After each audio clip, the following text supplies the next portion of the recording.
How do we begin to build this fire? Well, I have a question for you to think about. Why do kids love Christmas? And not just kids, all of us. Why do people love Christmas? Even non-Christians celebrate Christmas. I can't tell you how many atheists or agnostics celebrate Christmas, right? They still put up some kind of tree and they put lights on it and they celebrate Christ Mass, at least for their kids. Of course, they don't exactly tell them what Christmas is all actually about, but they celebrate it nonetheless.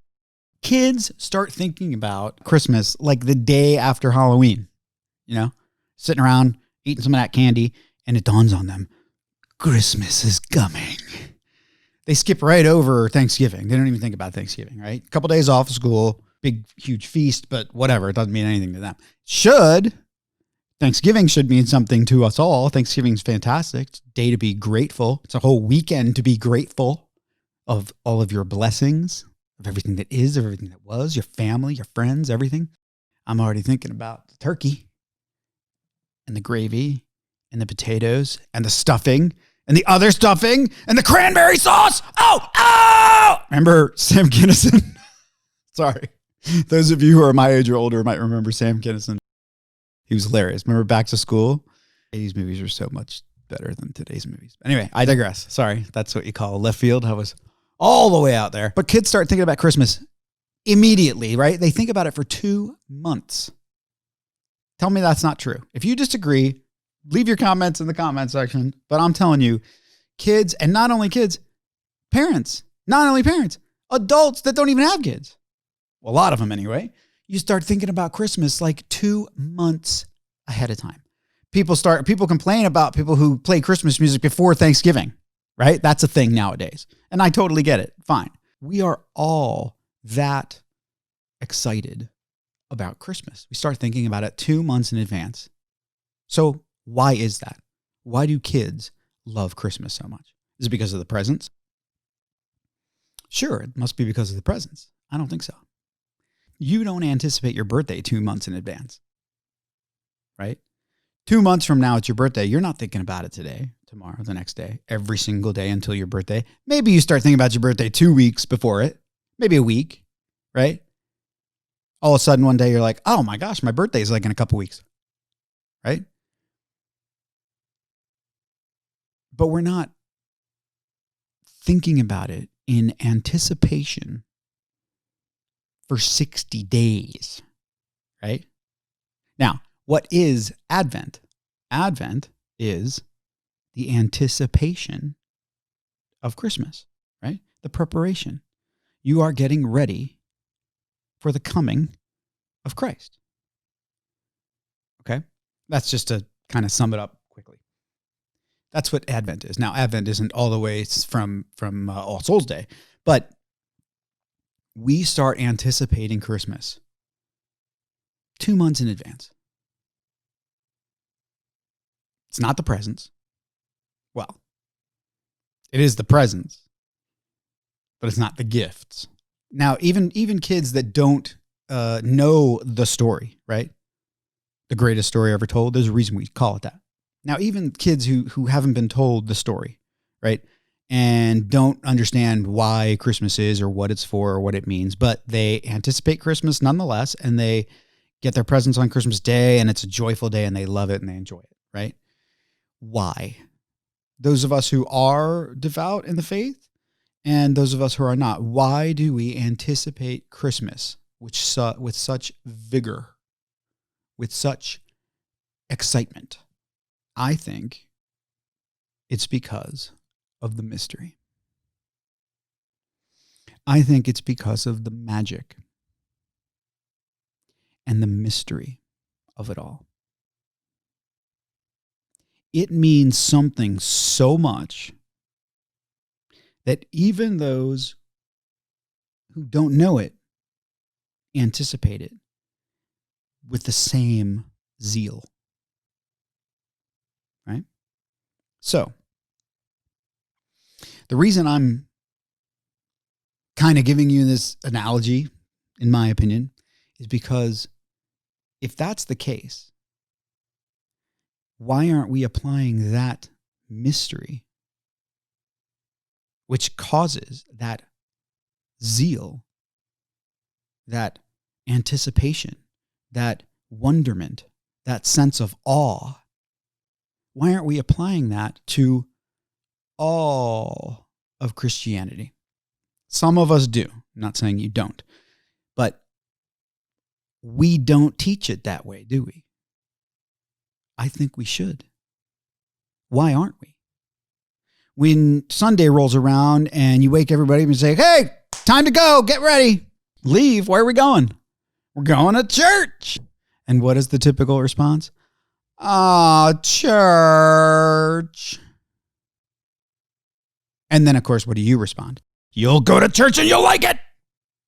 How inspiring, right?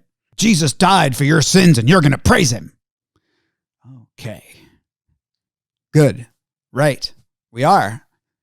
But why don't we do it with some zeal, with some zest, with some fire? Let's do that. Huh? I think we can do that, right? We can apply everything that is Christianity in instilling and teaching about everything that is Christianity, in instilling that love of God and God's knowledge of you and God's making of you and God's making of everything. We can apply with the same mystery that we apply to Christmas, right? Now, don't get me wrong. I'm not saying let's treat Jesus and God like we treat Santa Claus. Not what I'm saying, okay? But what I am saying is there is a mystery that is involved with God, with Jesus. There are many. I'm not going to go into all of the mysteries, but they are plentiful. And not only that, but you crack open that Bible, you go through the whole thing from Genesis to Revelation, and you can tell that entire story the way it ought to be told. Now, you might have to skip over a couple things depending on how young your children are, maybe, but that's up to you. But, just for one example, this is all I'm talking about. This is how I want to just kind of start talking about this thing. We're talking about building a fire, okay? Fire of Christ. Wow. How do we build that? I think the first thing we can think about is how do we teach it? Because I think we teach it much too pragmatically. I think we kind of think, oh, well, the teachers, that's their job, right? Let them use their imaginations. Let them devise their really interesting and fun and imaginative ways of teaching. We say that, and then the kid comes home and, Dad, I got a new project. Another project.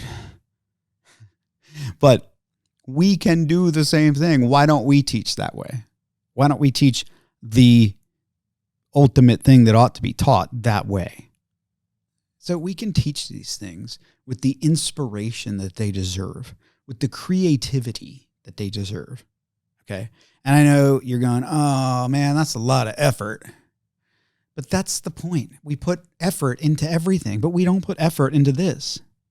We need to. You need to.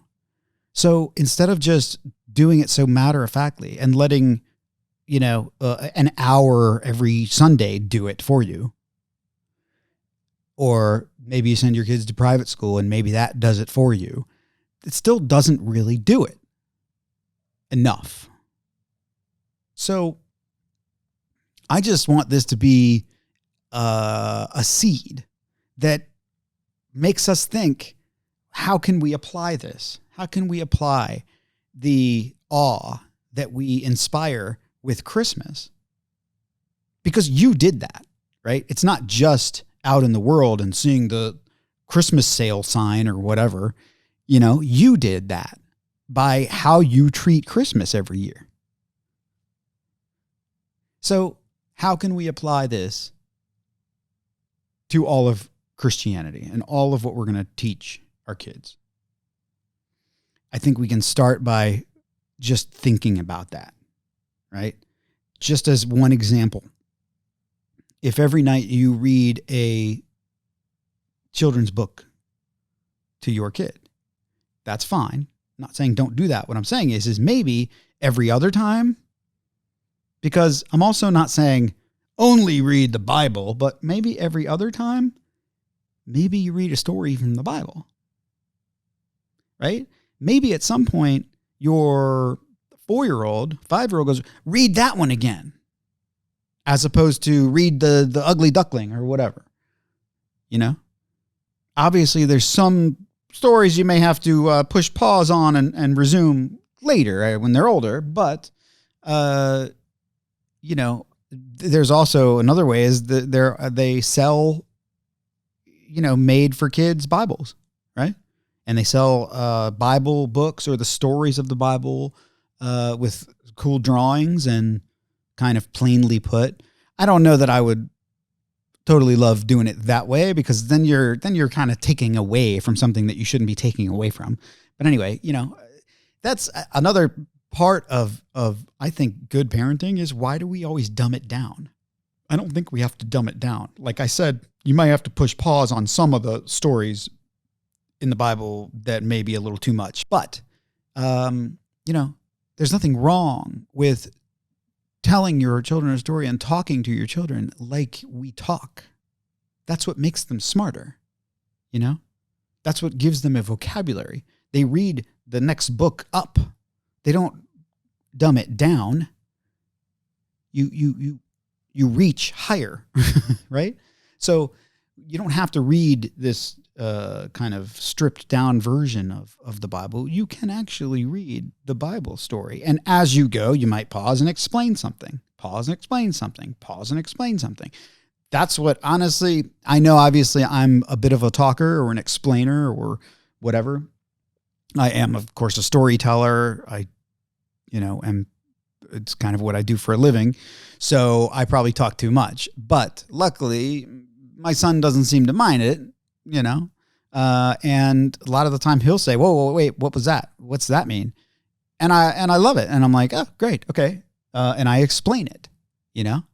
And that's another thing you're going to have to wrap your head around, by the way. If we're thinking about really interesting things to do, there are parts of the day where that are underutilized. And those parts are, well, the biggest one of those, I think, is bedtime, right? Sometimes some people maybe read a short book night, right? Some people don't even do that. They just go, get your pajamas on, go to bed. They tuck them in, maybe give them a little kiss, bless them, go to sleep, right? Okay. Well, A, you forgot to pray. And B, story time, baby. It's about story time. But you know what I'm saying? So I hate to say it, but nothing wrong with bedtime's 40 minutes. What? Oh, what are you talking about? I'm talking about there is an underutilized amount of time with bedtime. It's kind of like I'm not going to say it's like a sacred time, but it's the end of the day, right? And the next day is going to be the next day. It's the end of an entire day. Shouldn't you pray and be thankful and ask for some blessings and all that good stuff? In another one, I'll go into that, because like I really want to talk about how to pray, right? I think that's another thing that we need to get into, you and your children, and you have to teach them how to pray. Okay. I don't mean to throw my parents or grandparents or anybody under the bus, but nobody taught me how to pray. You know, they taught me the Our Father. They taught me the standard prayers. And please don't get me wrong, I'm not saying that they're like standard and boring or anything like that. I'm not saying that at all. But, you know, I knew the standard prayers, of course. I knew Our Father. I knew grace before dinner. I knew all the good stuff. And, of course, the stuff that you recite on Sunday.